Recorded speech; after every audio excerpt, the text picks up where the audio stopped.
Hello and welcome back to the repo tutorial. Previous class में हम लोग acid base और साल्ट को स्टार्ट किए थे, जिसमें हम लोग एसिड का बेस का फिजिकल और केमिकल प्रॉपर्टीज को ऑलरेडी पढ़ रखा है। आज की क्लास में हम लोग एसिड का क्लासिफिकेशन देखेंगे, एसिड को वर्गीकरण, अम्ल को किन किन वर्गों में बांटा गया इसके बारे में हम लोग देखेंगे। पहला चीज आता है कि एसिड का वर्गीकरण बहुत से आधार पे किया जाता है, जैसे सांद्रता के आधार पे कर दिए, उनकी शक्ति के आधार पे कर दिए, उनमें जल की मात्रा के आधार पे कर दिए, है ना। तो आज हम लोग जो है पढ़ेंगे अम्ल की वर्गीकरण जो होता है सांद्रता के आधार पे कैसे। तो सांद्रता कहने का मतलब on the basis of class concentration, concentration मतलब सांद्रता। सांद्रता जब भी कहोगे इसका मतलब ये होता है कि अम्ल का आप जलीय विलयन बनाओगे। तो अम्ल का जलीय विलयन कैसे बनाएंगे? दो कंपोनेंट होंगे, एक अम्ल होगा और एक जल होगा। तो दो तरह के सॉल्यूशन बन सकते हैं, दो तरह के कंडीशन बनेंगे। पहला कंडीशन जिसमें अम्ल की मात्रा कम हो जाए, कम से कम हो जाए, और जल की मात्रा अधिक से अधिक हो जाए। तो जिस विलयन में अम्ल का मात्रा जो है कम से कम और जल की मात्रा अधिक से अधिक हो जाए उसको हम तनु अम्ल कहते हैं, उसको हम तनु अम्ल कहते हैं। परंतु जिस विलयन में अम्ल की मात्रा अधिक से अधिक हो जाए और जल की मात्रा कम से कम हो जाए वैसे विलयन को जो है सांद्र अम्ल के नाम से जाना जाता है, सांद्र अम्ल कहा जाता है। तो सांद्र अम्ल तनु अम्ल के बारे में यही चीजें हैं जिसको हमने पॉइंट्स वाइज किया है। देखते हैं बोर्ड पे क्या है। पहला जो है हम लोग क्लासिफिकेशन ऑफ एसिड को पढ़े थे। पहला है क्या? सांद्रता के आधार पर अम्ल का वर्गीकरण। तो सांद्रता कहने का मतलब क्या हुआ कि अम्ल का जो है जलीय विलयन बनाया जाएगा। जलीय विलयन बनाएंगे तो उसमें एक कंपोनेंट अम्ल होगा, दूसरा कंपोनेंट जल होगा। तो वैसे विलयन जिसमें जल की मात्रा जो है अधिक से अधिक हो, अपेरु दिया है, इसका मतलब क्या है? जल की मात्रा अधिक से अधिक हो बट अम्ल की मात्रा कम से कम हो, वैसे अम्ल को जो है तनु अम्ल के नाम से, इसी को डाइल्यूट एसिड के नाम से जाना जाता है। इसका एग्जांपल देखा जाए तो कोई भी अम्ल ले ले और इसके बगल में, जैसे ये H2SO4 के बारे में हमेशा अवगत है ना, पिछले क्लास में H2SO4 is the king of chemical पढ़े थे हम लोग पिछले क्लास में। इसी को गंधकाम्ल भी कहा जाता है। तो सल्फ्यूरिक अम्ल की कोष्ठ में DIL, जिसका मतलब डाइल्यूट हो जाता है। डाइल्यूट कहने का मतलब ही हो गया कि इसमें अम्ल की मात्रा कम रहेगी और जल की मात्रा अत्यधिक रहेगी।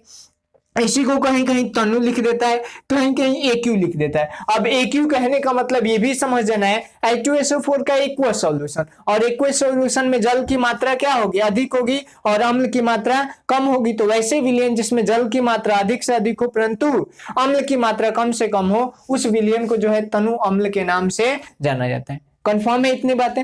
दूसरा टॉपिक आता है जिसको हम लोग कंसंट्रेटेड एसिड कहते हैं। कंसंट्रेटेड एसिड कहने का मतलब सांद्रम। सांद्र अम्ल किसको बोलोगे? तो जिसमें जल की मात्रा, एरो मार्क नीचे डाउन है, तो कम से कम हो परंतु अम्ल की मात्रा अत्यधिक से अधिक हो। तो यहाँ पे जो है उस विलयन को, उस अम्ल के विलयन को क्या कहा जाएगा? कंसंट्रेटेड एसिड कहा जाएगा। और कंसंट्रेटेड एसिड का लिखने का तरीका है H2SO4, यदि इसी को ले लें हम, जो क्या था यहाँ पे डाइल्यूट था, और यहाँ पे यदि सांद्र अम्ल होगा, कंसंट्रेटेड होगा तो कैसे होगा? तो H2SO4 लिखेंगे, कोष्ठ में सांद्र लिख दिया जाता है।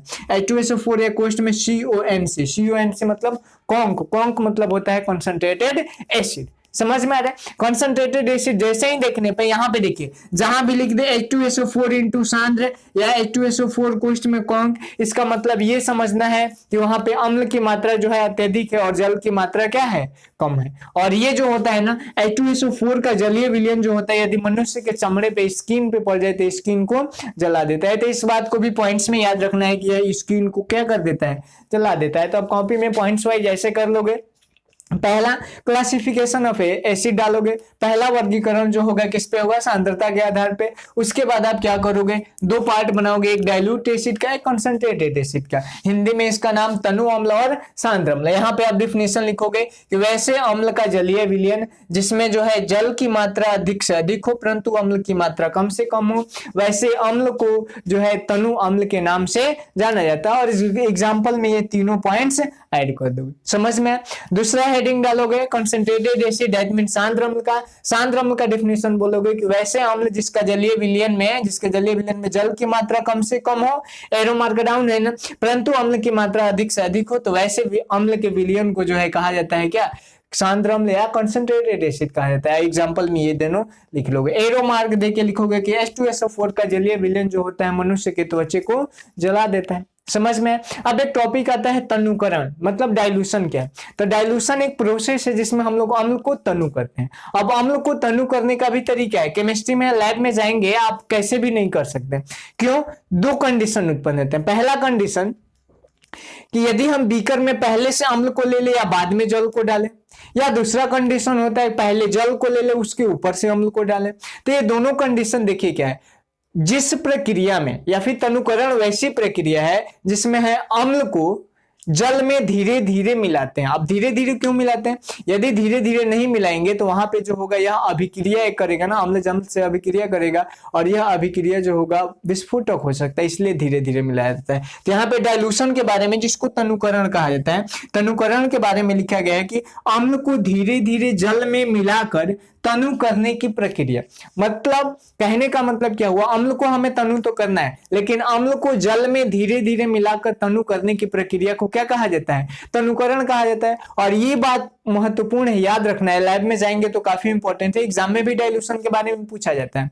एक नोट भी कह सकते हो कि अम्ल को तनु बनाने के लिए जल में अम्ल को मिलाया जाता है, न कि अम्ल में जल को। यहाँ पे देखिए एक डायग्राम के द्वारा मैंने समझाया आपको। यहाँ पे मान लीजिए यह एसिड का एक विलयन है, यह जो है वाटर है, इसको हमें तनु बनाना है, डाइल्यूट करना है। तो हम एसिड को जो है वाटर में मिलाएंगे, एसिड को क्या करेंगे? वाटर में मिलाएंगे। ये तरीका सही होगा, और न कि वाटर को जो है एसिड में। वाटर को जब एसिड में मिलाया जाता है तो यह अभिक्रिया जो होता है ना, हाइलो एक्सोथर्मिक हो जाता है, एक्सोथर्मिक।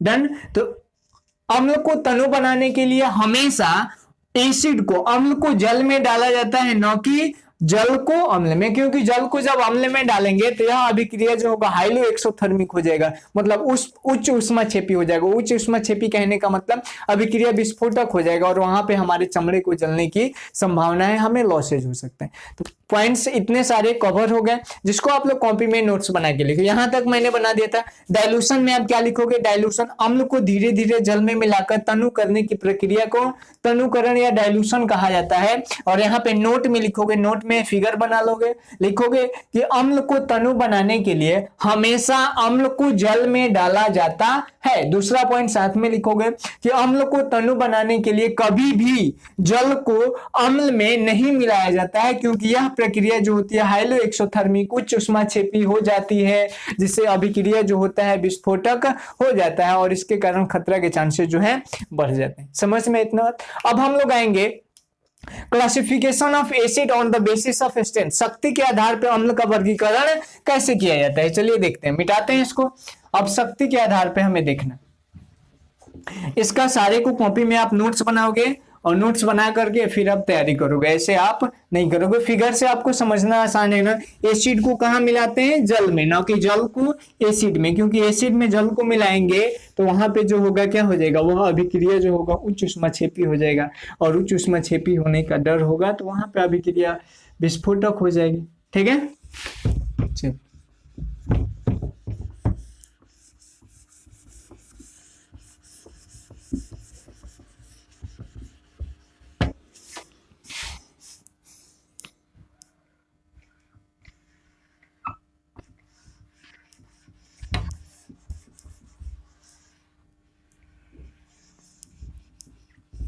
दूसरा वर्गीकरण हम लोग पढ़ेंगे on the basis of strength.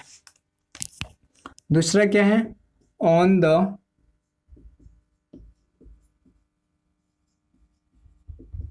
Basis of strength. ठीक है, इसको कहा जाता है शक्ति के आधार पे।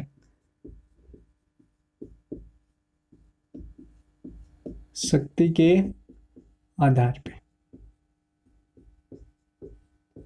शक्ति के आधार पे जो है अम्ल को भी दो पार्ट में बांटा जाता है। पहला पार्ट जो होता है वीक एसिड का होता है, वीक एसिड, और दूसरा जो होता है वो होता है स्ट्रॉन्ग एसिड का, स्ट्रॉन्ग एसिड। वीक एसिड कहने का मतलब हुआ दुर्बल अम्ल, दुर्बल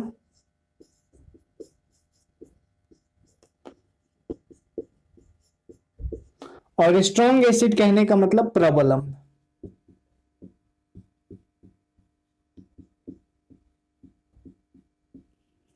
चलिए अब दुर्बल अम्ल और प्रबल अम्ल का डिफिनेशन हम लोग समझते हैं। वीक एसिड और स्ट्रॉन्ग एसिड के बारे में। तो वीक एसिड वैसे एसिड को हम लोग को यह पता है कि अम्ल का जलीय विलयन हाइड्रोजन आयन को मुक्त करता है आयनीकृत होकर। तो यहाँ पे देखिए, एक होगा कि अम्ल का जलीय विलयन तो होगा बट वहां पे आयनीकृत होकर के कम मात्रा में जो है हाइड्रोजन आयन मुक्त होगा, और दूसरी जगह पे अत्यधिक मात्रा में हाइड्रोजन आयन मुक्त होगा। जहां पे कम मात्रा में हाइड्रोजन आयन मुक्त होगा उसी को हम लोग जो है यहाँ पे कहेंगे दुर्बल अम्ल, और जहां पे अत्यधिक मात्रा में अम्ल जो है मुक्त हाइड्रोजन आयन मुक्त होगा उसको कहेंगे हम लोग स्ट्रॉन्ग एसिड, दैट मींस प्रबल अम्ल। समझ में आ रहा है ना। तो यहां पे देखिए अम्ल का जलीय विलयन बनाएंगे, जलीय विलयन जिसमें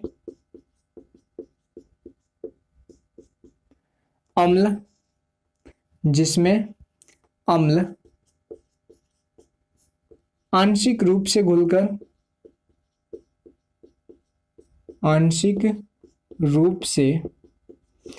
या आयनीकृत होकर H+ आयन मुक्त करता हूं, H+ आयन मुक्त करता हूं। समझना है क्या। अम्ल का जलीय विलयन बनाएंगे, हाइड्रोजन आयन मुक्त करेगा और आंशिक रूप से हाइड्रोजन आयन को मुक्त करेगा। मतलब कहने का मतलब ये हुआ कि अम्ल का जलीय विलयन जिसमें अम्ल जो है आंशिक रूप से घुल करके हाइड्रोजन आयन को मुक्त करे। जब आंशिक रूप से घुलेगा तो कम मात्रा में हाइड्रोजन आयन को मुक्त करेगा, और कम मात्रा में हाइड्रोजन आयन को मुक्त करेगा तो वही क्या हो जाएगा, हमारा दुर्बल अम्ल वीक एसिड हो जाता है। इसका एग्जाम्पल देखते हैं हम लोग। एग्जाम्पल में क्या है, HCl, डाइल्यूट HCl, डाइल्यूट अभी देखे हैं ना हम लोग, जिसको हाइड्रोक्लोरिक एसिड कहा जाता है। इसका नाम तो लिखने की जरूरत है नहीं। H2SO4, इसी को डाइल्यूट H2SO4 कहेंगे, ठीक है। दूसरा एग्जांपल हो सकता है H3BO3, that is boric acid. और एग्जांपल ले सकते हैं H2CO3, that is carbonic acid, और एग्जांपल ले सकते हैं CH3COOH, एसिटिक एसिड। ये थे कुछ एग्जाम्पल किसके, दुर्बल अम्ल के, वीक एसिड के। एक पॉइंट से याद रखना है कि एसिटिक एसिड का जलीय विलयन हम लोग पढ़े हैं पिछले क्लास में कि अम्ल, भस्म तथा लवण का जलीय विलयन जो होता है विद्युत धारा का सुचालक होता है, कंडक्टर होता है। बट यहाँ पे जो है सबसे कम विद्युत धारा का सुचालक जो होता है वह हमारा एसिटिक एसिड होता है। तो इसके बारे में एक पॉइंट याद रखोगे कि ये जो होता है सबसे कम विद्युत धारा का चालन करता है, विद्युत का संचालन करता है। याद रहेगा ये पॉइंट्स। एसिटिक एसिड का जलीय विलयन जो होता है सबसे कम मात्रा में विद्युत धारा का परिवहन करता है या विद्युत धारा का संचालन करता है। तो इतने पॉइंट्स याद रखोगे। अब आते हैं हम लोग स्ट्रॉन्ग एसिड में। स्ट्रॉन्ग एसिड में क्या होगा, जलीय विलयन जिसमें अम्ल पूर्ण रूप से घुल जाएगा। यहाँ पे आंशिक रूप था, वहां पे क्या हो जाएगा, पूर्ण रूप हो जाएगा। तो यहाँ पे क्या लिखोगे, जलीय विलयन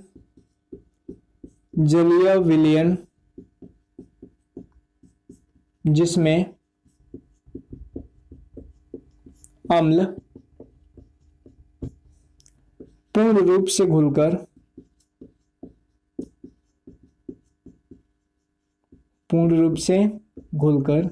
हाइड्रोजन आयन मुक्त करते हैं, मुक्त करता है। एग्जाम्पल में आते हैं H2SO4 conc H2SO4, concentrated H2SO4 है ना।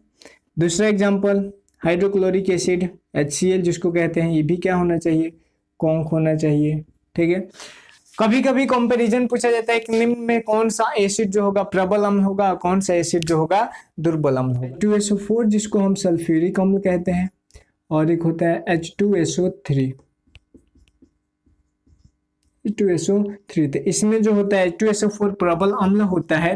क्यों, ये होता है सल्फ्यूरिक इसका नाम सल्फ्यूरिक एसिड, और ये जो होता है सल्फ्यूरस एसिड, सल्फ्यूरस एसिड।